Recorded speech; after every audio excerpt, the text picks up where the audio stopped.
some ways that I try to inconvenience men in my daily life. And before people comment that I'm a man-hating woman and this is why men don't like me and are mean to me and this is why men hate women, it's actually not why.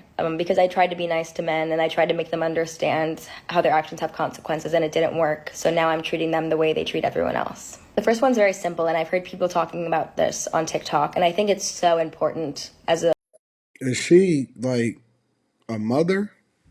What do you mean you're trying to help men understand? Let's get there. woman to start doing this for yourself and for society at large, especially if you live in a walkable city or if you're in a crowded place like an airport. You have to watch where you're going, move out of people's way. In my experience, men don't tend to do that, especially if they're walking in groups. They expect you to move out of their way. And if they're on their phone, they're not looking because they expect everyone to move out of their way.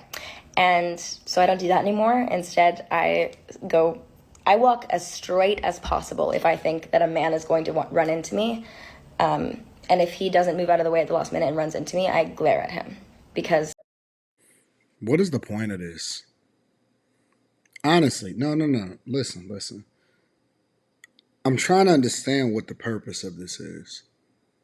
Because these people will never see you again in life. And if a guy actually bumped into you and knocked you down, then you would be claiming victim and you would be saying that something is really, really wrong with men.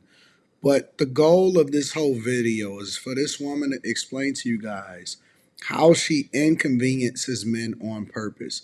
Meaning that men in general is taking up real estate inside of her head and she's convinced herself that she's doing some kind of justice or some kind of good to society by being irrational, unreasonable, and basically flat out stupid by walking through men, and I'm assuming that it's going to be a whole bunch of other dumb shit, which, and I'm watching this in real time, so I haven't pre-watched this video. I'm reacting to it.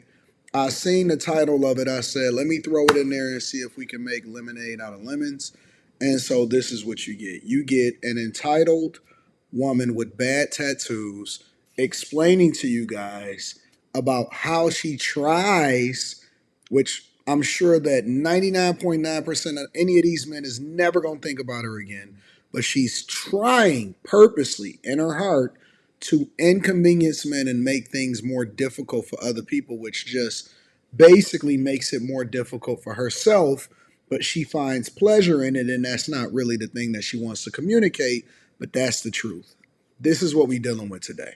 We're dealing with a group of entitled, stupid, idiotic young people that just do shit. No rhyme, no reason, no logic.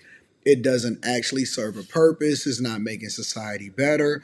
It's not adding any money into their pocket. They can't change lives. They're not impacting their community. They're not actually being able to pour more into the people that they love. It doesn't make them feel better about themselves. It just makes them more valid in their ignorance that then is substantiated by the other people probably in their comments that find this cute and funny. None of this stuff doesn't make you any more intelligent, doesn't make you any more insightful, doesn't provide any wisdom. It's not beneficial to anybody, but you're just doing shit just for the sake of doing it. And it's entertaining, and then you want to come on here and talk about it, which, to be honest with you, I don't believe that most of these people actually are doing this stuff in real life. I think that they're plants. They're, in theory, testing out different things that they think that they want to do, but that they don't really have the courage to do in real life. And this is why they're talking about it on the internet. Because you know what I found? When people try to project their insecurities on other people on the internet, because it's not like they're showing receipts, it's not none of that. I don't believe half of the shit that I see on here. That's why I show receipts. I don't really believe what people be thinking that they saying. I believe that they believe it and they're trying to convince themselves that it makes sense to do. And so they getting their courage up. And this is the reason why they talking to all of these feminists online. I don't understand it. I think people can do whatever it is that they want to do. But honestly, my biggest thought, the first thing that came to my head, is I feel sorry for anybody that wound up getting into a relationship with her. Or maybe she just gonna be carpet muncher. Or maybe she just gonna be a scissor kicker. I don't know, bro. I don't know. But these people, I believe that they go to sleep and they are miserable. Miserable within themselves, and they can't handle it, so they gotta go out there and try to make everybody else's life difficult. Let's see what else she's talking about. I think they learn. They have to learn. The next one is actually more of a movement that I'm starting with a hashtag and everything. Like it's 2016. Like I'm serious about this. And it's manspread back. I live in New York, so I take public transportation every single day. Broke. And I have started to notice how men sit versus how women sit on public transportation. And I'll give you an example of each. Typically, women are trying to put their legs together to make themselves smaller, their bags are on their lap, to let other people sit down, right? Because it's a public space for everyone. More often than not, when a man is sitting down on public transportation or anywhere else, he's sitting like this. Because we have a dick. At least like this. Sometimes it's worse, sometimes there's a bag next to him. Either way, he's not thinking about how much space he's taking up because he's never been told he's had to. That's why if a man is manspreading next to me on the subway, get one of these. I put my knee over his leg. Oh yeah, two can play at that game. Y'all honestly believe this? No, and I'm asking an honest, real question. Do y'all really believe what this white lady, pure as the white driven snow from the mountains of Appalachia, do you believe that this woman is actually on this? She trolling y'all, bro. Two can play at that game.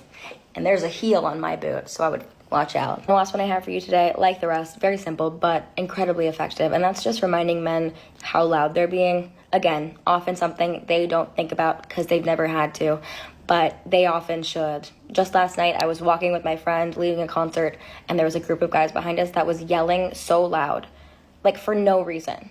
Like they were walking in a line right next to each other, and one of them was just screaming because he didn't feel like he had to be ashamed of what he had to say. Isn't that crazy? So I often in this situation will tell men, we're right here. That's a good one. Or, let's take it down a notch. So let me know if there's any I should add to my list. So basically, she's just miserable and annoying. That's what I'm taking from this. And you know what? I'm about to get on y'all. I'm about to get on y'all for every single guy that has been in my comments or came on after hours and is trying to convince me how much more pleasant that these crazy people are and how much more nicer than they are. And then I keep saying that y'all putting them on a pedestal because they're no different than anybody else. And then y'all come back, y'all fight me inside of the comments and try to convince me about how all white women are as great as and pure as the driven snow and all of this stuff. No, I think that each person needs to be evaluated individually. Annoying people are annoying people. Western culture, as far as the majority of these young liberal chicks with bad tattoos are cooked. And I think that they just annoying. Honestly, they don't push the needle. They're not actually changing anything. This is the type of woman that would vote for that new guy, Zoran Mahamdami or something like that, the Muslim. This is the type of chick that'll go and protest for him and try to vote for him in order to get socialism inside of New York. Honest to God, this is the type of chick that'll do it. So we just laugh at them. They're going to walk in between you. They're going to put their leg on you inside of the subway, and then they're going to tell you to take it down a notch. In summary, I always like to link back to the content creator. Make sure you guys tap into the Patreon link is in the description. Teach Hanley 40% off your first order plus 20% off for life. Millionaire Morning Show coming up in a few hours. I love y'all. I appreciate y'all. I'll see y'all there.